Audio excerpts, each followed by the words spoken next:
Hi. Hi, you can hear me? Yes. Okay, good. Okay. All right.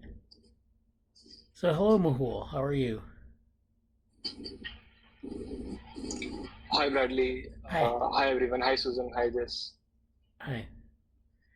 I'm actually at my uncle's place. There's an Indian festival, so for that, I'll actually switch off my camera. Okay. And I have a few updates to share. Actually, it is more on the notes format. I wrote it on paper, and I am in the process of writing code. And I wanted some inputs also regarding that. Can I share my screen? Yes, Okay. go ahead. Yeah. Okay. Thank you. There is. Yeah, I found it. Screen. Okay. Yeah, I hope my screen is visible. Yes. Okay. Yeah. So so last time we were in the process of what we have done is we have built the hypergraph for a normal uh, data, like let's say, which is we are not considering the temporal aspect of it. So for that we have the ideation of two concepts. Like first is the distance-based hypergraph, and the second is based on their common parent. So I was actually exploring, and yeah, and the second thing which we did was make the hypergraph which is temporal. So for let's say every 10th time point, we are going to make a hypergraph. So we have till 190 points, right, in the data set we are using. So we can make a hypergraph even for all the data points, but for visualization, we saw last time that we had hypergraphs for every 10th time sequence. So now after that, the question was what metrics we should use to basically say about different nodes or hypernodes. So that is where I was exploring the literature. I was like pretty confused what metric should we use. So that's where I made some notes. So I'm trying to implement these like in a proper like good format, coding it, but it's not complete yet. So I thought it's better to explain it through notes rather than going to the code. Uh, so I'll just go through it. So explaining what a simple hypergraph is, so it can be understood by three main metrics, which is V, E, and I. So V is the set of nodes, or we can say hypernodes. Hypernodes are like A, B, A, all the cells during the abrasionesis state. And the second is we have like sets of edges, so or we can say as hyper edges also, right? So interactions of these hyper edges can be based on either, as we mentioned, like either based on the similarity, or distance metric, not similarity, or the other thing can be based on like common parent. So let's say if yeah, so for example, one example can be AB is the mother of ABA, and let's say also of ABB. I may use some wrong names, but let's say AB has like two daughters. So now we will have two nodes or two hypernodes in which are ABA and ABB. But we are also going to name the hyper edge. So the hyper is going to be the parent, the mother. So that will be AB. So that was an instance where how we can represent what we can represent through edges. Yeah. And third is basically I, which we call as incidence matrix, which basically tells what are the connections between nodes and hyperedges. So it can be presented as E and V. My bad, sorry for the handwriting. I'll try to explain every part. If it's not clear, we can go through it again. Yeah. So initially we were considering only like 0 and 1 connections. Either we have connection or either we don't. But it can be extrapolated to other things. We can explain. We can think about it later. But essentially, we are going to have a hyper incidence matrix of hypergraph, which will be of dimension V cross E. So V is basically number of nodes, and E are like hypernodes. And as I like said, it can be weighted or it can be like unweighted, right? Um, yeah. So this is like what I explained before. Now coming to second part.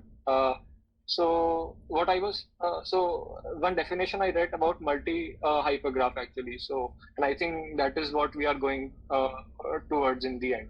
So what multi hypergraph says by like proper definition is it allows distinct edges to contain same set of nodes. So like different distinct edges. What I mean by that is so one edge can represent a distance, and the other edge can represent the hierarchy, how which cell is the parent of that. So since we combine these two different kind of hyper edges, we have the multi hypergraph, and there can be situations in which there are two hyper edges which are like of different types, as we mentioned, and they have exact same number of elements. So that is what by definition we say it's multi hypergraph. And then and then coming to hypernodes. So I was reading few literature and also the libraries just to, so we have discussed the definition of hypernodes, but I wanted to still clear more on that. So that is what actually literature says. Hypernodes is used very loosely in different situations, but I try to formalize it in our case. So hypernodes can be defined by four important parts. So one is the unique identifier, that we have a unique label for every hypernode. I'll give an example later on. And second is we can have metadata for it. So metadata can contain like distance, the XYZ coordinates, and also like the size of the cell, right? So it will have that. And it can have an associated weight. So weight can be anything. It can be weight or something else. And of course the membership, which every hypernode has. So in our example, what is the difference in hypernode and node? So we can consider first, let's go to node, right? So node can be, let's say, a single cell which is AB. So AB can be at different places, right? So AB can originate at different time points and different places. So collectively we call it as nodes. But hypergraph is more specific. When we say hypergraph, we have to define its specific time point which it exists, and also the metadata like the coordinates, right? So if we are talking about specific, then we say hypernodes. Otherwise, for general, we are going to use, let's say, AB as its high node. So that is like, I think, a good distinction to define what hypernodes in our case is going to be. Yeah. Okay. And then, and then there are few metrics, I think, which can be very useful to us. So one is like S adjacent. So what S adjacent says is, so let's say we have two nodes, any two nodes or any two cells. If they belong to a hyper edge, then that hyper edge should have like at least have at least S number of cells, and that is the only way we can say that those two nodes are S adjacent. Let me know if I don't define it properly. Anything right. I may miss out. Yeah. I may not explain it well. Yeah. And the second is S adjacency matrix. So adjacency matrix is defined through the S adjacent metric only. So if let's say two nodes are belonging to one hyper edge, which has a size of S, as I mentioned, then we will have one across this S adjacency matrix. And similarly for all the nodes. And also we can extrapolate it to a weighted hyper edge. So if let's say those particular two nodes belong to like more number of such hyper edges, which are like S adjacent, so then we can have like weighted version of this, and I think can be useful to represent relations of two nodes, not in the form of incidence matrix like we were showing in the hypergraph, but deriving the adjacency matrix from the incidence matrix itself, from the hypergraph essentially. So this is one concept, and the second is,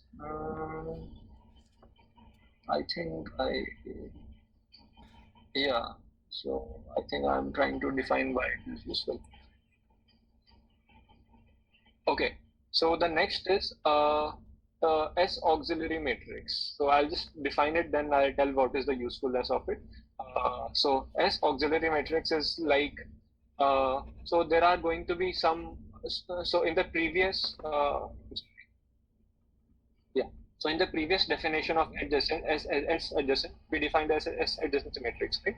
So we are going to have a lot of zero values. It's not going to be like completely 1, 1 or completely, it's going to be quite sparse, right? So for reducing the sparsity, what we do is we create this as auxiliary matrix. So whichever rows or whichever columns which are like completely zeros, we just remove those rows and columns. So what we will have in the end is we will have only few cells which have like strong connections between them. Why strong? Because the strength will be defined by what S we choose. If we choose a higher edge, if we choose a higher S value, then we are going to have more sparsity in the S adjacency matrix, and hence a smaller S auxiliary matrix. So previously we were seeing hypergraphs which were quite dense, right? Even the interactions which are not very important were also coming to that. So yeah, if we construct S auxiliary matrix, Not Nelly's just. it, Hold on a second. yeah, sure. Oh, I'm All right. Go ahead. Okay. Yeah, so if we construct, instead of the complete hypergraph, if we construct the condensed version of this, which is the auxiliary one, then we are going to see more clear and more important connections rather than seeing all kind of connections. So I think this can be little more useful, actually very more useful compared to what we were seeing the previous big, like very dense diagrams. Right. And then, yeah, so this is about like nodes. Now second concept is the second topic is about like the dual of hypergraph. So we discussed it a little bit, like what dual means. So let's say if we exchange the nodes with the edges, so nodes becomes the nodes of the hypergraph becomes the edges, and the edges becomes the node. So I mean, like it's quite complex to think, but it can be understood in a way that we made a hypergraph of this hierarchy, right, in which like the parent was the hyperedge, and the children were the nodes. So like if we, let's say, exchange the definition, like the parents becomes the nodes now, and and the children becomes the hyperedges. So that will be the dual of hypergraph. So similarly, for this dual of the hypergraph, we can define this as adjacency. So previously we call it S adjacency. Now we call it S edge adjacency. So it will have like similar definitions, but it will be more focused on the parents instead of the children in the hypergraph. And from this definition, we are going to have like S adjacency matrix, S edge adjacency matrix, and yeah, similarly we are going to have auxiliary matrix as well. And I'm yet to complete more on this matrix, and yeah, so I'll explain the next two along with that. So they're connected to those definitions. Right. Yeah, so that's all. That's all for the updates. But any questions or any feedback on this? The last two here, S connected and S walk. So what are those? Yeah.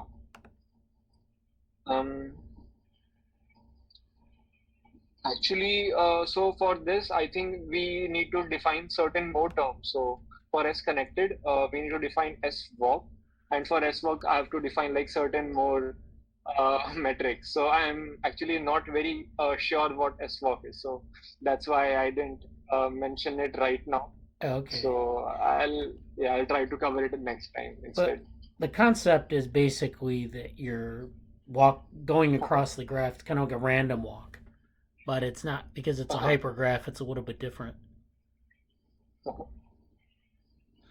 Is that correct? Like that? Yeah. Right. I think you are very correctly mentioning it. Like it's like a sequence of nodes. Like we got on a path of a walk of nodes. But we don't like, as you said, in the hypergraph, it's little complex, and also we threshold the walk based on like this value of S.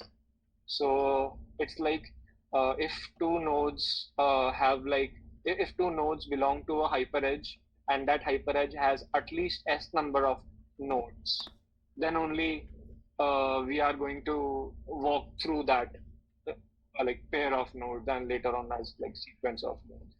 I am not very sure how it is useful, and not very sure also what exactly it means in the case of hypergraphs. So yeah, I'll try to have more clarity, and then I'll come back on this. Okay, that's great. Thank you, Mehul, for the update. Are there any questions that we have for Mehul?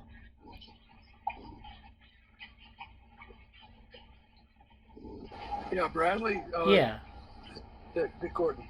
Yeah. This is very similar to something I'm doing in computer tomography. And I bring up the analogy. There's some new technology which allows one to aim an X-ray beam. Okay? Yeah. So a narrow X-ray would be a line across the tissue that you're trying to image.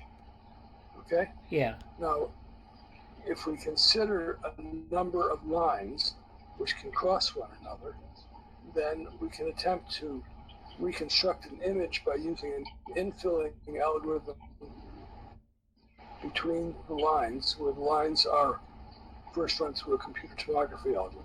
Yeah. Okay? So the X-rays can be regarded as a graph, which is a little strange because the entrance and exit makes the graph have line segments that stick out from the graph. Okay, so that's the only difference from a standard graph. Yeah.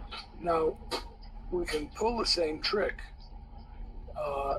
Each line of an X-ray can be regarded as an edge, and the intersections as nodes.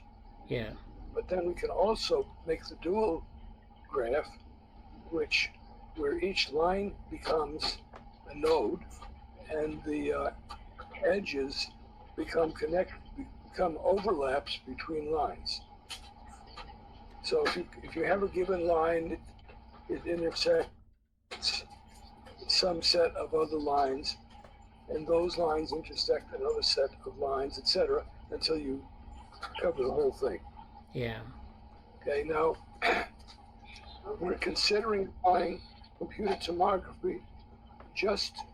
We'll consider the distance, consider a given line, and then consider the distance of that line from other lines in terms of how far on the dual graph you have to go out to get to those other lines.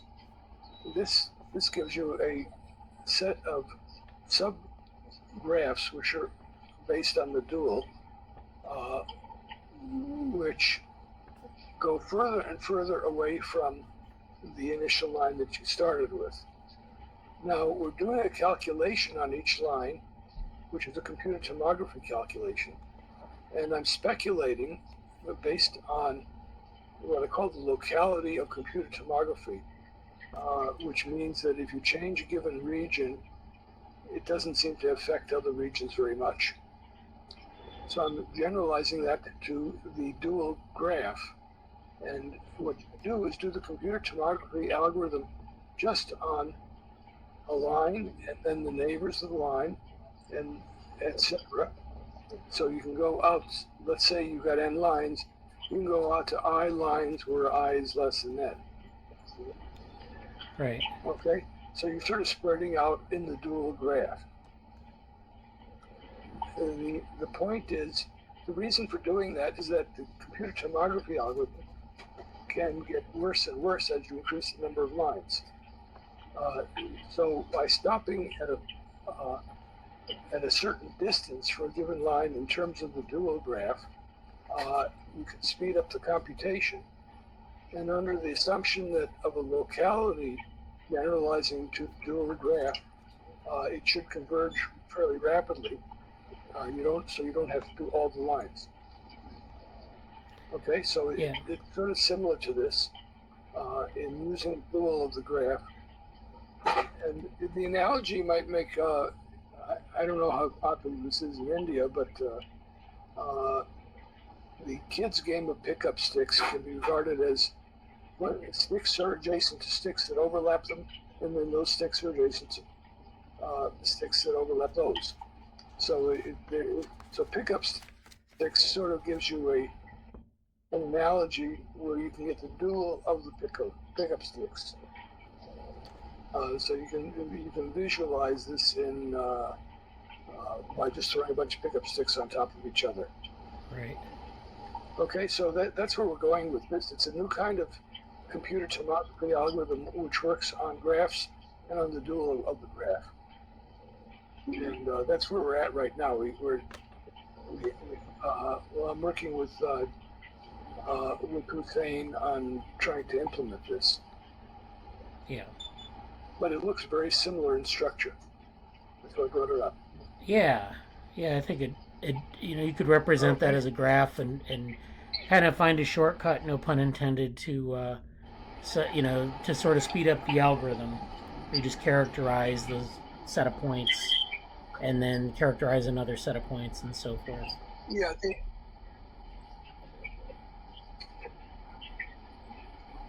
And then the aim of that is to increase the dose by adding one more line. Right. And we have to come up with algorithms for how to choose where that should be, which is image dependent. Okay, because we're trying to locate tumors in breast tissue. So that's where we're at. That's where we're at. We haven't got an algorithm yet for how to add the next line. So the graph keeps getting more and more complicated by adding lines which correspond to X-rays, but you add them in an image-dependent fashion. And the question is whether this whole thing's going to converge and whether it can be done with reasonable computing time. Right. Yeah, Okay. that's great. So it's kind of strange doing computer tomography on the dual of a graph. Yeah. Okay.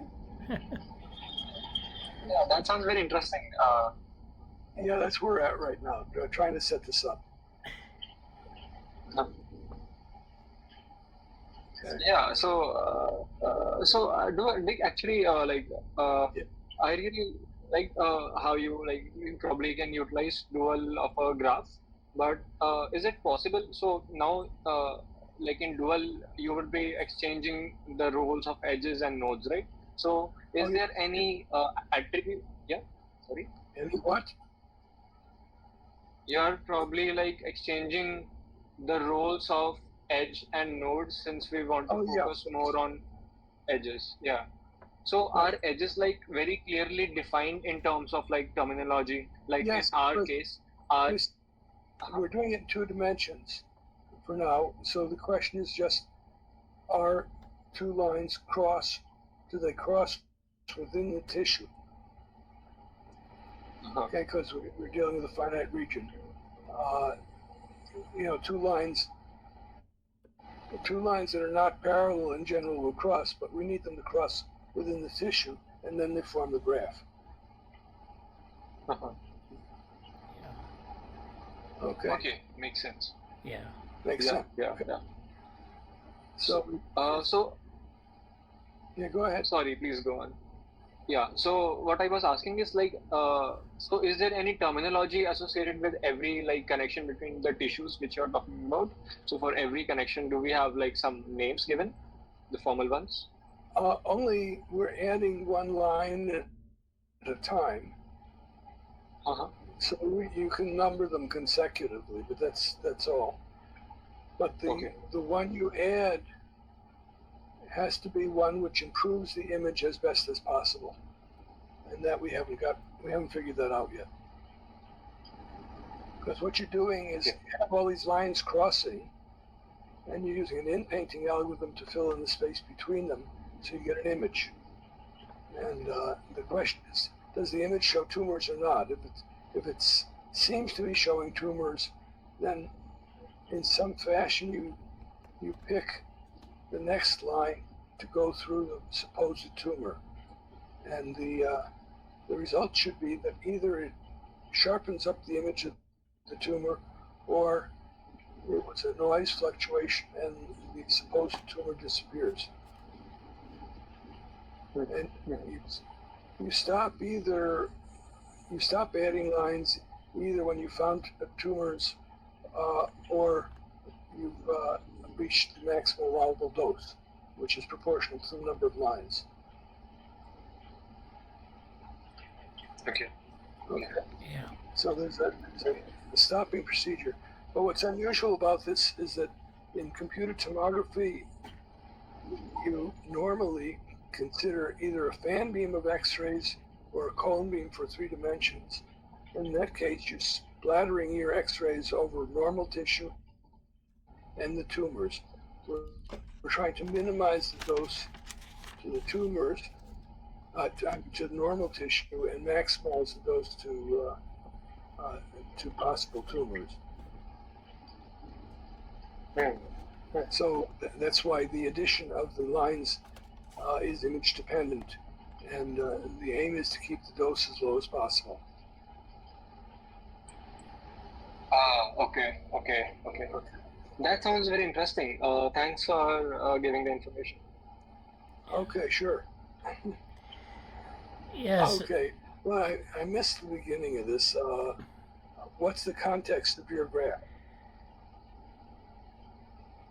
I'm sorry, I missed it out. What is the context? Yeah, what is the context of your building these sparse graphs?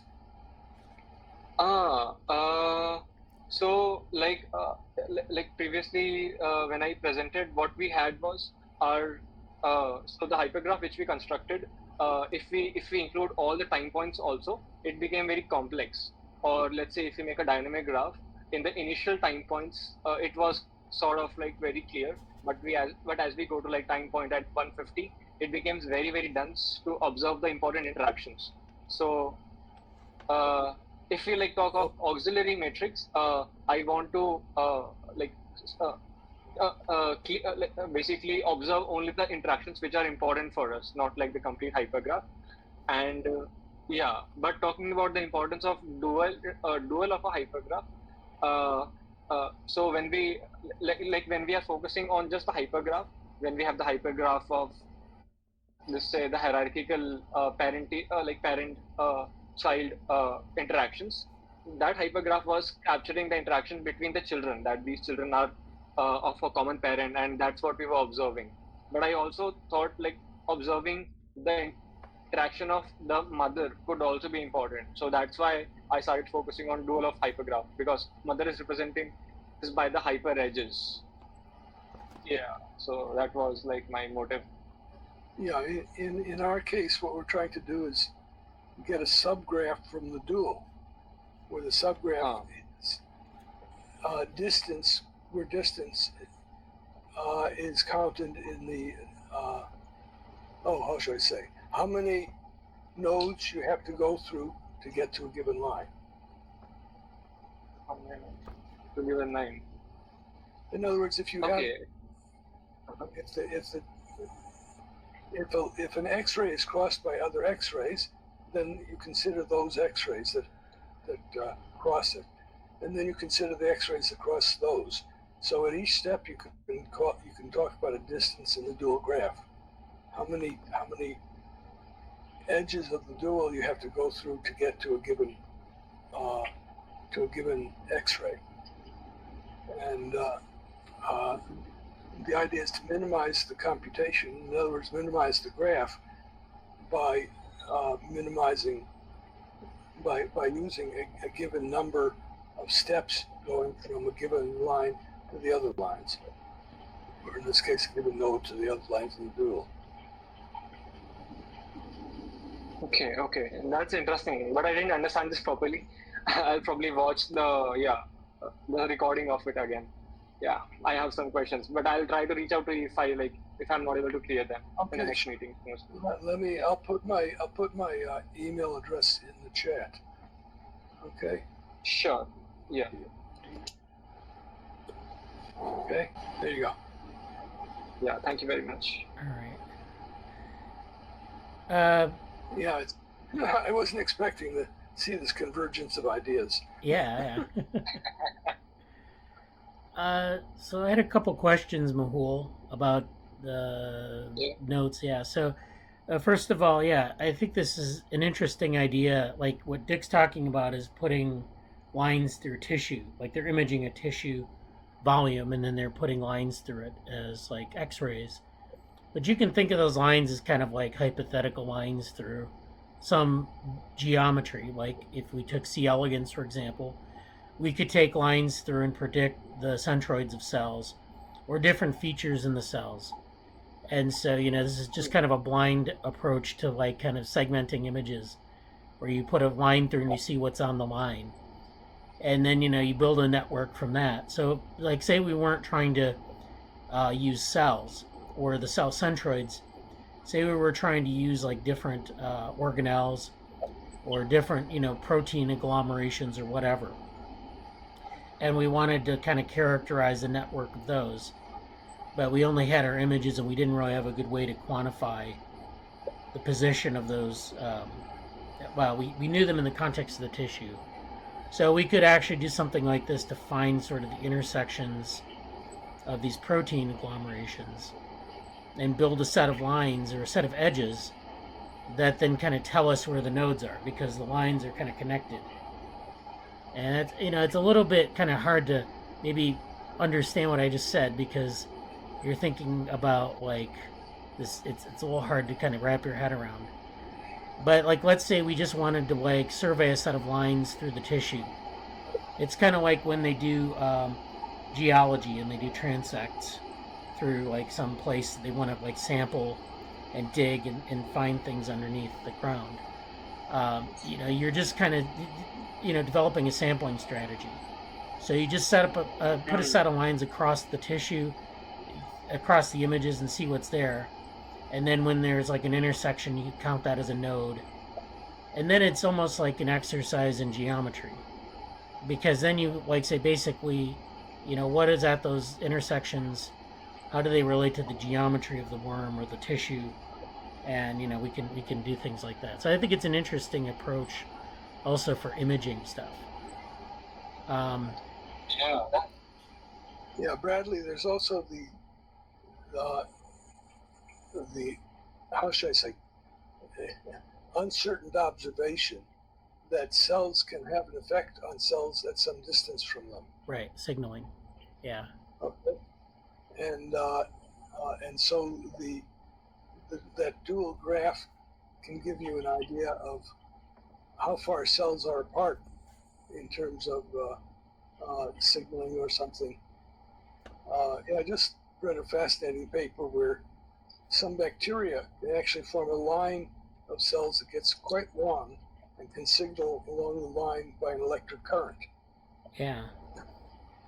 Okay, now I don't know what the bacteria do with that, but well, yeah, they probably form like an antenna. right. Yeah. they're in connected to aliens. Yeah. Well, yeah, I mean, sensing the environment, they have to do like collective sensing. They have to get a. Yeah, it could be. Yeah. Could be. And anyway, the idea that cells can interact at a distance is already established in bacteria. Right.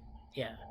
Yeah, there's a lot of interesting stuff in bacteria about like environmental sensing, because they're kind of like they form these colonies and they have to kind of figure out what's going on out at scales larger than just their immediate space. And so that's something in C. elegans too. There's the interactome in C. elegans, and people have been working on this where they say, cells, of course, have different chemical signals that they send out and receive from other cells. So if there's like some, injury to the tissue, there's some signal that's sent out, or there's some migratory signal that's chemical, and it's like, a way to get the cells to sort of coordinate their activity and move in a certain way. So for wound healing, for example, you get this sort of coordination where cells are migrate to the site of injury and then, cover up, eventually grow over the site of injury. Yeah. You also have this discordance with all of Michael Levin's work, which tends to show long-range electrical activity in embryos. Yeah. And wound healing is also very sensitive to electric currents. Right. Okay, so the range may be worthwhile characterizing. Yeah. Yeah, there's a lot of work actually. Yeah, and like they call it. Well, they have endocrine signaling and paracrine signaling. Paracrine signaling being shorter range stuff, and endocrine signaling being longer range stuff. So there's a literature on this. Those are assumed to be chemical based. I'm saying electrical phenomena may also be worth considering. Right. Yeah. Okay. Yeah. Okay, so Mehul, very fascinating.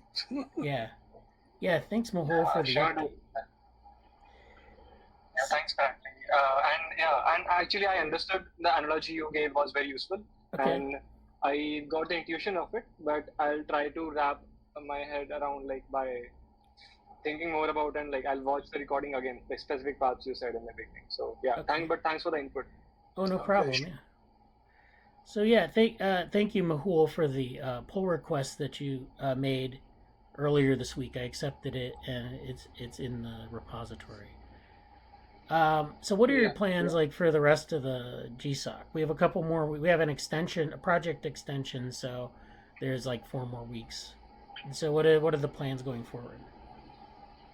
yeah. So, like first thing is I want to clearly define based on the metrics how different cells uh, are. So we have a bunch of cells, right? If we can differentiate them and properly quantify them through metrics, so that is the first step which I want to do, and based on the dynamic graphs specifically, and like my main goal was in the end was to make some uh, like hypergraph hy- like define a hypergraph and then model it so we can use it for downstream tasks, but I am still not unsure, like after going through what downstream tasks we can do, like you have mentioned before, like it is cell tracking, like that, but that is what I want to do in the end for to define like a generalized model, but Yeah, I am still not sure about the clear steps for that, even though yeah, we are actually very much on time. yeah. So I guess like my suggestion would be to sort of take what you have, like take those notes, for example, and maybe put them in a formal format, like maybe in a you could put them in a notebook or something, like an interactive notebook, and just characterize his definitions. Maybe like go a little bit into the sort of the plans forward for putting it into a pipeline or some sort of set of downstream tasks. Just kind of think about what those might be and propose them, and then we need to have by the submission date like place a repository where you can submit.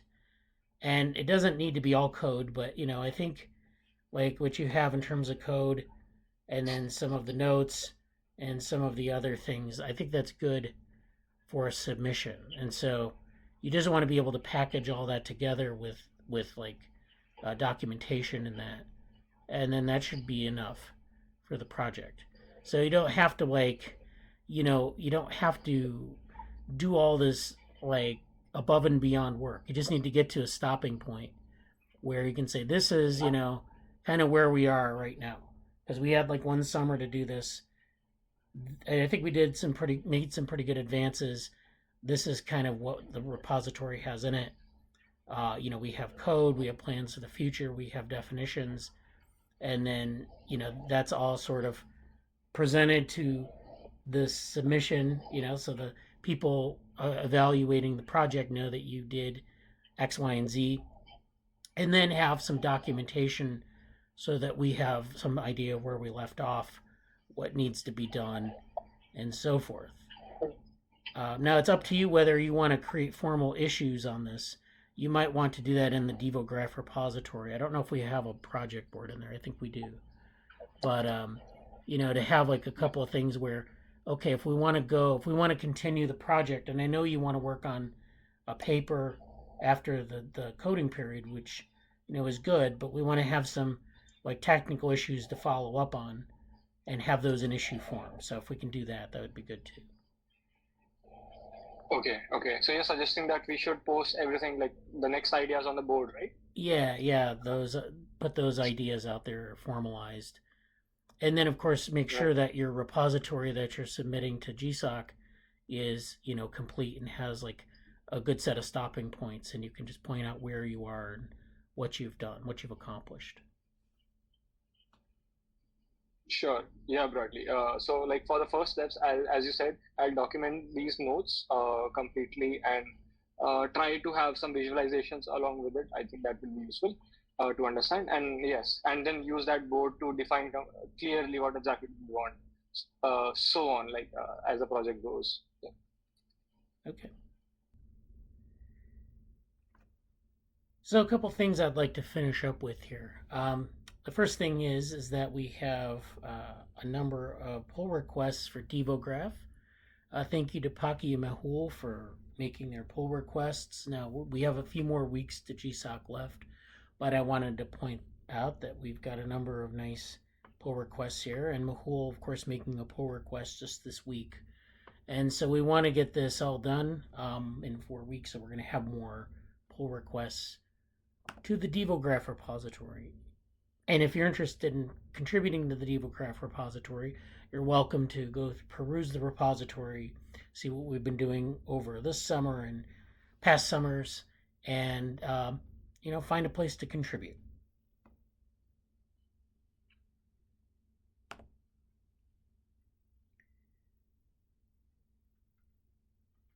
So the first thing I'd like to talk about in this collection is this Wikipedia article on connectivity. So we have this article. This is on graph theory, and this is just kind of an overview of what's in the textbook. So I just wanted to go over this first to kind of get us oriented to some of these other things I'm going to present. So we talk about connectivity, and connectivity is basically where you have a number of nodes that are connected by edges. So you have these edges that connect nodes. You have, in this diagram in particular, you have a number of subnetworks, which are highly connected sets of nodes that are then connected themselves by these weak connections between them. So you have these gray, subnetworks or sub areas of connectivity, and then you have these weak connections with the edges connecting them. So there's a consequence to this, which is that these patches are weakly connected. That is, if I cut this edge here, I end up with two subnetworks that are not directly connected. They're still connected indirectly, but they're not directly connected. So this means that when we have this weak connectivity where we have a single edge that connects to subnetworks, we can cut it and we end up with these distinct structures. And in this case, they're indirectly connected, so they're still connected. You just need to go through this intermediate subnetwork. And so that has consequences for the path length between different ends of the network. So the path length is longer. So in the first case where we have this edge that's still intact, the path length across the network is 3. If we cut that edge and we navigate across the network, the path length between this node here and this node here is 5. So it makes the path length longer. It also has to do with network flow. So the flow of things between the nodes is more circuitous, it's more obstructed, and so forth. So this weak connectivity is very important, even though it's maintained by maybe a single edge. So this article, they talk about this sort of strategic cutting of edges, and of course you end up with this this model where you can isolate different nodes. So in this case, we have with vertex 0, this graph is disconnected. So if we have 0 that's connected by one edge, and we cut the edge, that vertex or node is separated from the rest of the network. And so it's interesting how you can do things like this to network topologies. And of course, the edges, as we talked about in Mehul's presentation, we have, weights on those edges. So in some contexts, especially in biological contexts, those edges might disappear in certain cases. Like if we talk about modeling a lineage tree using graph theory, some of the lineage, some of the cells in the lineage tree die off or divide, so they're no longer there. So those edges disappear. So you may end up in cases like that with disconnected networks, maybe temporarily or maybe permanently. And that's interesting from not just a graph theory perspective, but a biological perspective as well. So, we talk about connected vertices and graphs here. They talk about how you have things that are connected, disconnected, and that's an important part of looking at networks. You have components and cuts. So a connected component is a maximal connected subgraph of an undirected graph. So this is where we have this maximum size of a connected subgraph. So in this case, this is all a connected component because these things are connected. In the case where I cut this edge, then these things are connected, but not the whole thing. It's just kind of, once you start cutting edges, you start getting connecting components which are smaller. And, the connected component idea goes back to Renier, who proposed this sort of large component or maximal component of a network. And so if you're looking at networks where these edges are changing, they're dynamically shifting, they're being cut, they're being generated, you get these different connected components over time. And so this is an interesting feature of our hypernetworks, because remember, I said this kind of resembles a hypernetwork because you have these subgraphs which have these gray areas, and these gray areas you can think of them as hypernodes. Although they're not technically hypernodes, you can think of this as a hypergraph, and that these are hypernodes with nodes inside of them that are interconnected, that also are connected to other hypernodes or nodes in other hypernodes. And so when we think about cutting these connections, we not only think about cutting the connections between subgraphs, but also cutting the connections between hypernodes. So that's where I'm kind of going with this. The second thing about this Wikipedia article is talking about this idea of hyperconnectivity.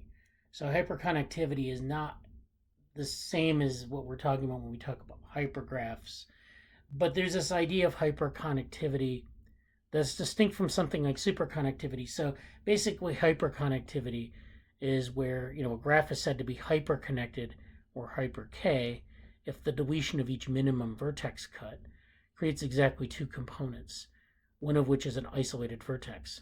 So up here we have this example where there's an isolated vertex because we cut an edge and we've cut that vertex out of the network, and it's now its own thing. And then, of course, we have hyper-connected or hyper-K conditions. We have semi-hyper-connected conditions or semi-hyper-K conditions if any minimum vertex cut separates the graph into exactly two components. So instead of something where we have an isolated node, we end up with something like this, or if we cut this edge, we have two subnetworks or two subgraphs. And of course, what that means is that we also have, in the hypergraph case, we have two hypernodes where if you cut this connection, you end up with two separate hypernodes. So this all applies to hypergraphs as well as regular graphs, but hyperconnectivity, I'm not quite sure where it fits in, and I'd have to do some more reading on this. But I think it has a lot, I think that Mehul's work can benefit from this, thinking about this in this way. The second paper I want to talk about is connectivity in hypergraphs. So this is a paper from the Canadian Mathematical Bulletin from 2018, and it talks about connectivity in hypergraphs. So let's just read through the abstract and see where we end up. So in this paper, we consider two natural notions of connectivity for hypergraphs. Weak, which we've talked about, which is where you're connected by a single edge, and strong, where you would have multiple edges that are kind of in this, where maybe your two subgraphs are connected by multiple edges. So it means that if you cut one, you still have others, and it's robust to that cutting. We proved that the strong vertex connectivity of a connected hypergraph is bounded by its weak edge connectivity, thereby extending a theorem of Whitney from graphs to hypergraphs. So it means that we can think about this strong vertex connectivity of a connected hypergraph, which is where connected hypergraphs tend to have these strong kind of connections, and this extends this theorem of Whitney, I'm not familiar with that, from graphs to hypergraphs. We find that while determining a minimum weak vertex cut, this can be done in polynomial time and is equivalent to finding a minimum vertex cut in the two section of the hypergraph in question. So what they're talking about here is they're talking about this is done with an algorithm where you're cutting optimally, or you're cutting in certain places in the network, and this is a polynomial time process. So it's, I guess it's tractable, but it's not always depending on the size of the network, I guess. It depends on whether or not it's tractable. And is equivalent to finding a minimum vertex cut in the two section of the hypergraph in question. Okay, so determining a minimum strong vertex cut is NP hard for general hypergraphs. So this is the point here. If it's small, if the network is small, or if it's a regular graph, it might, for small networks, be tractable. But in terms of like a minimum strong vertex cut, so if you have a network that has multiple connections between its subnetworks or its hypernodes, that finding that strong vertex cut is NP hard for general hypergraphs. So this becomes an NP hard problem in hypergraphs. This is just, again, thinking about the consequences of these sorts of notions of connectivity for hypergraphs. Moreover, the problem of finding minimum strong vertex cuts remains NP hard when restricted to hypergraphs with maximum edge size at most 3. So this is even when you get in hypergraphs, you get very relatively small hypergraphs, small edge size that are connecting the two subgraphs. Even when you have that small number of connections. So it doesn't have to be, the strong connectivity, it doesn't have to be that great. It just, it just has to be a little bit strongly connected, and it becomes an NP hard problem. So this is a problem with, running an algorithm to try to find those optimal cuts or whatever. So this is something to think about when we think about connectivity. We can think about sort of the mechanics of connectivity. We can also think about how you would understand these in terms of cutting the edges. We also discussed the relationship between strong vertex connectivity and the minimum traversal problem for hypergraphs. Okay, so they talk about that in this paper, the minimum traversal problem, which is, of course, the path length, which I talked about, the minimum path length, and that's important in finding the diameter of the graph, or in this case, the hypergraph. And this is something that Mehul talked about in terms of walks, so that's an important point there. It might help him kind of shore up that definition. Showing that there are classes of hypergraphs for which one of the problems is NP hard, while the other can be solved in polynomial time. So this is again where, when you have they're classes of hypergraphs, sometimes you have polynomial time, which is tractable for small networks, and then for the larger cases, you have this NP hard issue, so that's not necessarily tractable with using a conventional algorithm.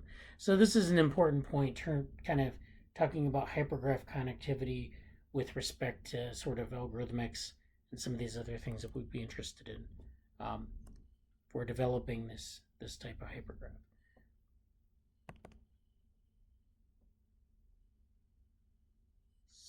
So the next paper is this analytical connectivity in uniform hypergraphs, properties and computation. This is another paper. This is from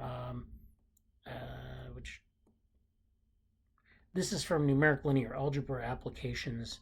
So this is a mathematical journal, and this kind of goes through this idea of analytic connectivity, which is AC, defined via solving a series of constrained polynomial optimization problems. Again, you're using polynomial optimization to sort of, and you're constraining it, so it's, a specific set of solutions here. If you use this type of analytic connectivity, which they define in the paper, this serves as a measure of connectivity in hypergraphs. So we can actually look at analytic connectivity. We can use constrained polynomial optimization. So it's a case of the first set of conditions in the last paper, and this gives us some measure of connectivity in hypergraphs. How to compute such a quantity efficiently is important in practice and a theoretical challenge, as well due to the non-convex and combinatorial features of its definition. So this is a non-convex problem or combinatorial problem as well. So this is something that we have to consider when we constrain the problem or think about formulating the problem in something like what Mehul's doing. In this article, we first perform a careful analysis of several widely used structured hypergraphs in terms of their properties and heuristic upper bounds of ACs or analytical connectivities. We then prevent an affine scaling method to compute some upper bounds of ACs for uniform hypergraphs. To testify the tightness of the obtained upper bounds, two possible approaches to the Polya theorem and semi-definite programming, respectively, are also proposed to verify the lower bounds generated by the obtained upper bounds minus a small gap. So they do these numerical experiments on synthetic data sets. They demonstrate the efficacy of the proposed method with this kind of technique. They also apply their method in hypergraphs constructed from social networks and text analysis. So these are specific types of hypergraphs, not synthetic data, but from social networks and text analysis. And this is, of course, quite different from what we're trying to do, but it might be useful to look at what they've done to detect the network connectivity and rank the keywords in the text analysis example, respectively. So this is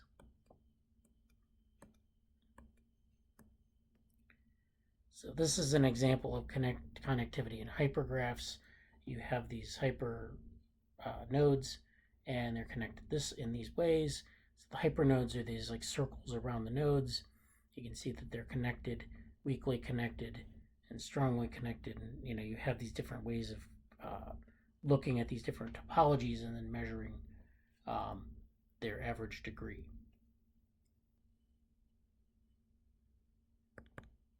Okay, the final two papers I wanted to talk about, I don't even want to really go into this paper too much, but I do want to point this out. This is the geometry connectivity of hypergraphs.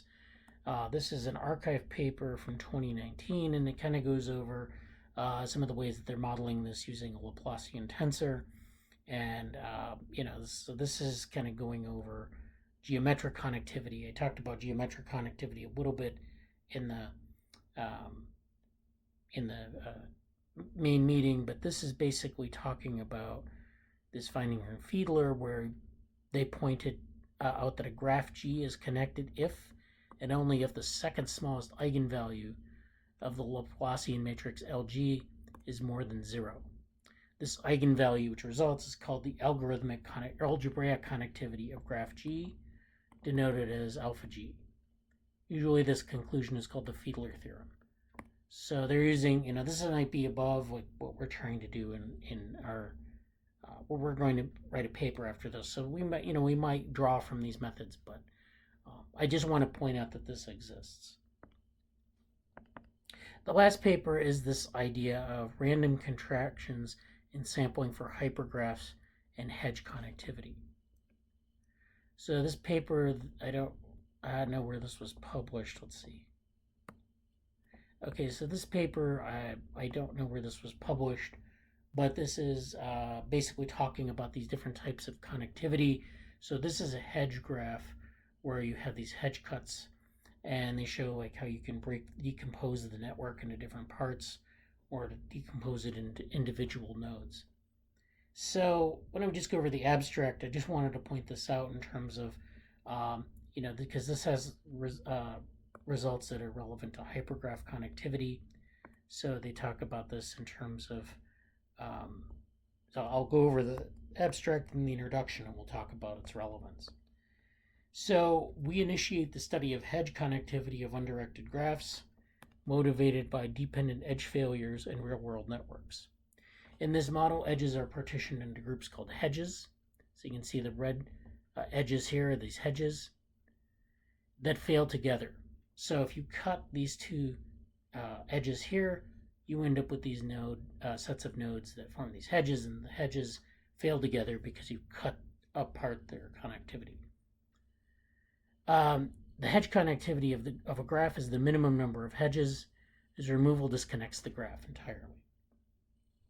So this is actually where you're cutting these hedges here, you end up with these hedges and they fail. We give a polynomial time approximation scheme. Oh, wait a minute. So hedges that fail together. So you get these hedges here that are cut, they fail together, they cut this network into two parts, and so it's basically decomposing this into a bigraph. The hedge connectivity of a graph is the minimum number of hedges whose removal disconnects the graph. So you want to find the minimum number of hedges which disconnect the graph. In this case, it's 2 because you have these two that can't be either directly nor indirectly connected through a single edge.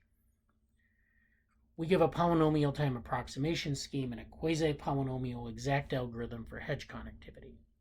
This provides strong evidence that the hedge connectivity problem is tractable, which contrasts with prior work that established the intractability of the corresponding S minus T min-cut problem. So this is where, this is similar to what we're talking about with the MP hard stuff, with the hypergraph stuff in one of the previous papers. Our techniques also yield new combinatorial and algorithmic results in hypergraph connectivity. Next, we study the behavior of hedge graphs under uniform random sampling of hedges. So we sample the edges and see which ones are the hedges. We figure how few we need to cut to end up with two separate graphs. We show that unlike graphs, all cuts in the sample do not converge at their expected value in hedge graphs. Nevertheless, the min cut of the sample doesn't indeed concentrate around the expected value of the original min cut. This leads to a sharp threshold on hedge survival probabilities for graph disconnection. To the best of our knowledge, this is the first network reliability analysis under dependent edge failures. So what we're trying to look at is we're actually looking at the reliability of graphs. If we have a graph and we say that it's fully connected, we can look for the edges, or we can look for these hedges, which are edges that if you cut them, the network basically is bisected. And of course, the network would fail. If you think about like a power network where you have, maybe one or two connections, so it's fairly weakly connected, you cut those two hedges and the different parts of the network fail to connect. So you cut the network in two effectively. So that's what they're trying to do. And this has a number of applications to different types of networks, social networks, utility networks, even biological networks where you have, like maybe a connectome that has, that has to be connected. And if you cut it in the wrong place, you cut a certain edge, you can bisect that network and remove function. I'm thinking specifically of networks in the spinal cord, like basically failing in terms of function. So this talks about hedge connectivity in undirected graphs. Consider an n-vertex graph or multigraph G equals VE, where m edges have been partitioned into groups we called hedges. So we partition these edges into hedges, into these groups of hedges. We say G is k hedge connected if it is necessary to remove at least k edge groups or hedges in order to disconnect G.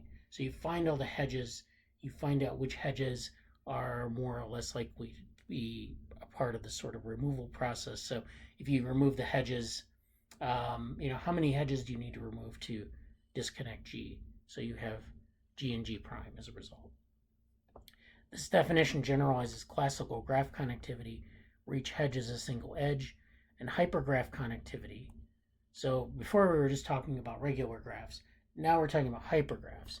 And in hypergraphs, instead of where each hedge is a single edge, in hypergraphs, each hedge is a spanning subgraph on the vertices of a hyperedge.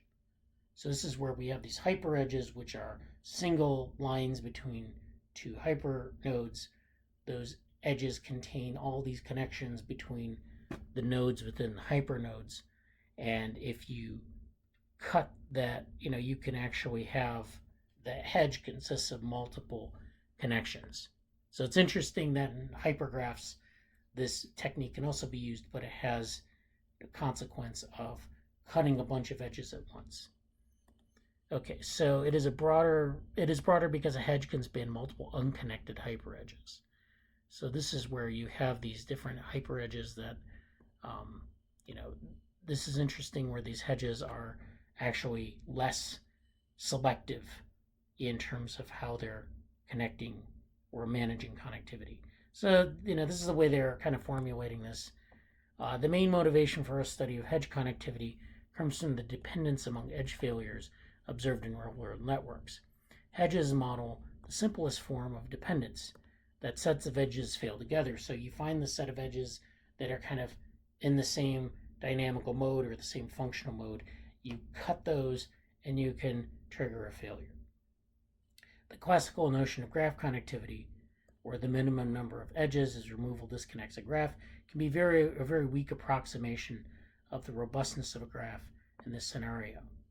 So this is the idea that, graph connectivity, or the sort of the basic assumption of graph connectivity, which is the minimum number of edges where removal disconnects a graph. So if we have our first example where we had these subnetworks that were connected by one or two edges, if we just find the minimum number of cuts that we need to make to disconnect those graphs, that's sort of the classical notion of how a graph is connected or how to evaluate connectivity. This is actually a weak approximation of the robustness of a graph for a number of reasons. And this is, of course, due to indirect connections or other types of things that, so this is why they're using this hedges approach. Hypergraphs address part of this weakness, but require all the dependent edges to be connected to each other, while hedges do not. So in hypergraphs, we have these dependent edges. They have to be connected to each other. In hypergraphs, hedges are not in that way. In fact, our techniques yield results in hypergraph connectivity as well. So we also note that by insisting on the fact that hedges are disjoint, we're not losing any generality. If hedges overlap on an edge, modeling the fact that the edge can fail is part of multiple groups.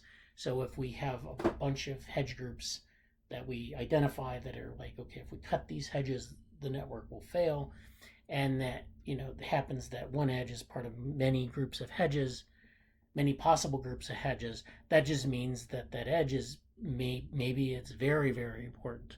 And if you cut that edge, no matter what group it's a part of, it's going to result in the failure of the network. So this kind of goes through this hedge technique. They use random contraction techniques to study hedge connectivity. A hedge is set to be cut if at least one edge from the hedge crosses the cut. To avoid confusion, we use the term hedge cut to denote sets of hedges in a cut, while the term cut continues to represent the set of edges, respectively hyperedges, crossing the cut. So I'm not going to get any more in this. I think it's pretty much kind of where I want to stop. But again, this relates to what Mehul was talking about in the main meeting. And so, if you have any questions, please let us know.